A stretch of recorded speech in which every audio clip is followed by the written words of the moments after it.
हरियाणा के आदमपुर विधानसभा सीट पर मतदान सुबह 7 बजे से शुरू हो गया। मतदाता सुबह से ही बूथों पर लाइन में लगे हुए हैं। आदमपुर में सबसे पहले चौधरी भजनलाल की धर्मपत्नी जसमा देवी ने अपना वोट डाला। इसके बाद कुलदीप बिश्नोई, रेणुका बिश्नोई, भव्य बिश्नोई और उनके परिवार के सदस्यों ने अपना वोट डाला। वोट डालने के लिए पूरा परिवार सुबह 6:45 बजे ही मतदान केंद्र में पहुंच गया। इसके बाद कुलदीप बिश्नोई परिवार से ही सीधे पोलिंग बूथ पर पहुंचे और 7 बजने का इंतजार करते हुए नजर आए। सही 7 बजे वे परिवार सहित पोलिंग बूथ में दाखिल हुए।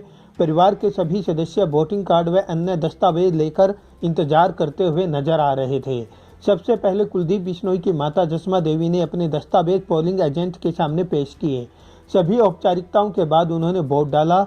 इसके बाद कुलदीप बिश्नोई ने अपना वोट डाला। कुलदीप बिश्नोई के बाद रेणुका बिश्नोई और भव्य बिश्नोई ने अपना वोट डाला। पूरा परिवार वोट डालने के बाद पत्रकारों से रूबरू हुआ। यहाँ कुलदीप बिश्नोई ने भव्य बिश्नोई की बड़ी जीत का दावा करते हुए कहा कि आदमपुर में इस बार पहले की तुलना में ज्यादा मतदान होगा।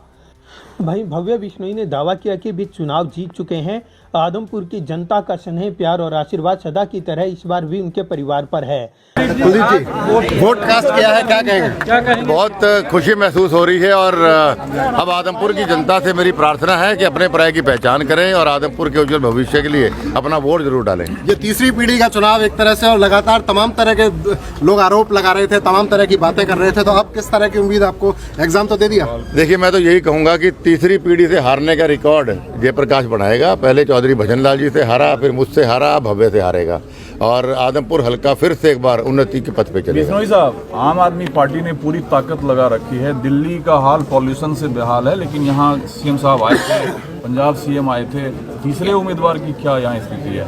देखिए, बुरा हाल रहेगा, जमानत जब्त के हालात मुझे उनके लगते हैं, लेकिन मुकाबला एक तरफा है और कांग्रेस पार्टी को हम धूल चटाने का काम इस बार करें। हमने लगातार देखा कि जेपी लगातार ये कहते नजर आए, वो कह रहे थे कि बाहरी उम्मीदवार आप हैं, आप यहाँ रहने वाले नहीं हैं, भव्य यहाँ की सेवा नहीं करने वाले हैं। आपका क्या जवाब है इस पर? 54 साल से जो परिवार यहाँ रहा हो, अगर वो भी उनको दिख रहा है तो उनको अपने दिमाग का इलाज कराना चाहिए। भव्य से बात कर लेते हैं। भव्य, वोट डाला है, किस तरह से, क्या किस तरह देखते हैं उसको? देखिए, मैं तो आभार प्रकट करता हूँ आदमपुर की महान जनता का, छत्तीस बिरादरी के मेरे परिवार का, जिन्होंने इस पूरे चुनाव में मुझे इतना आशीर्वाद और प्यार दिया है। और मैं उनको विश्वास दिलाता हूँ कि मैं पूरी ईमानदारी के साथ अपना कर्तव्य निभाऊंगा और मुझे भरोसा है कि मुझे उनका आशीर्वाद आज भी मैंने देखने को मिला। भव्य, भजनलाल परिवार की नई पीढ़ी, आप किस तरह से देख रहे हैं भविष्य को और किस तरह से काम करने का मूड है? क्या रहेगा? पहले तो नतीजों की बात कर लेते हैं। देखिए, मेरा सौभाग्य है कि मुझे मौका मिला चौधरी भजनलाल जी की विरासत को आगे बढ़ाने का। मेरे लिए बहुत बड़ी जिम्मेदारी भी है, उसको पूरी ईमानदारी से निभाऊंगा। और बात रही सेवा की, तो मैं पूरी निष्ठा के साथ एक नई सोच लेकर आगे बढ़ने का काम करूंगा। चुनाव से पहले एक मैनिफेस्टो भी आपकी तरफ से जारी किया गया था, वो भी तमाम वोटर्स के बीच आपने रखा? जी बिल्कुल, उस मैनिफेस्टो को भी इम्प्लीमेंट करूंगा मैं। आशीर्वाद मिलेगा। भव्य की माता जी हमारे साथ है, उनसे एक बार बात कर लेते हैं। आप बताएं किस तरह से महसूस कर रहे हैं आपका परिवार?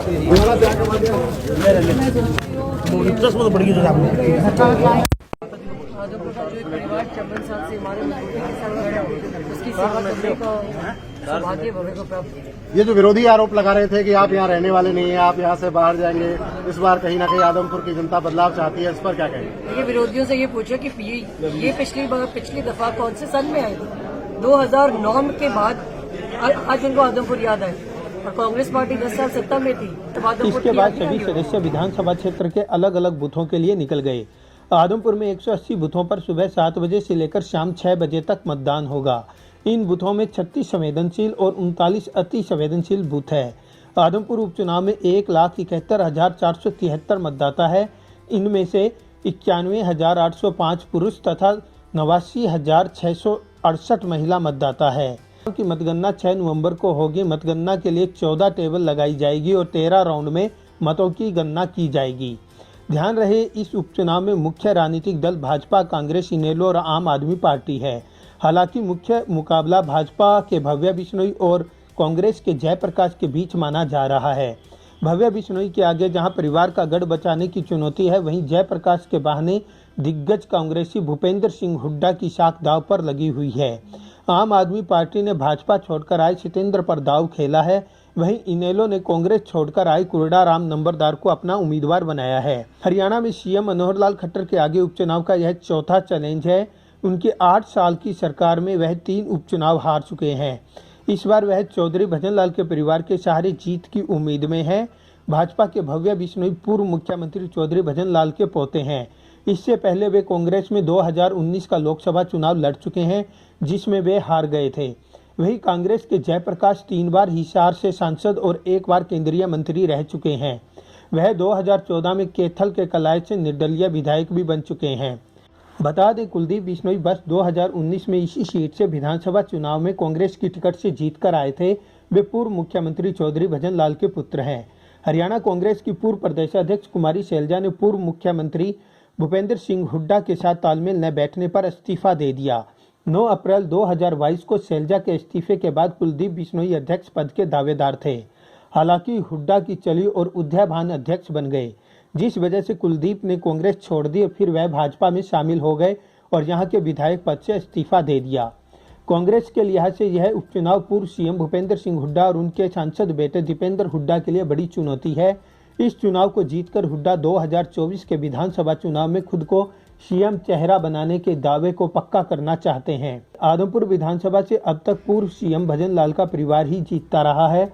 इसी सीट पर अब चौधरी भजन लाल की तीसरी पीढ़ी के रूप में भव्य बिश्नोई चुनावी मैदान में उतरे हैं। वर्ष 1968, 1972, 1977 और 1982 में चौधरी भजन लाल यहाँ के विधायक चुने गए। 1987 में चौधरी भजन लाल की पत्नी जसमा देवी ने चुनाव जीता। 1991 और 1996 में फिर चौधरी भजन लाल चुनाव जीते। 1998 में उपचुनाव हुए और कुलदीप बिश्नोई विधायक चुने गए। फिर वर्ष 2000 और 2005 में चौधरी भजन लाल विधायक चुने गए। 2008 के उपचुनाव में भी भजन लाल ही जीते। 2009 के चुनाव में कुलदीप बिश्नोई की पत्नी रेणुका बिश्नोई चुनाव जीती। इसके बाद 2014 और 2019 में कुलदीप बिश्नोई चुनाव जीतकर विधायक बने। अब उपचुनाव दोबारा से है। राधमपुर के उपचुनाव में भजन लाल परिवार का जनता कितना साथ देती है, यह पता अब 6 नवंबर को चल पाएगा।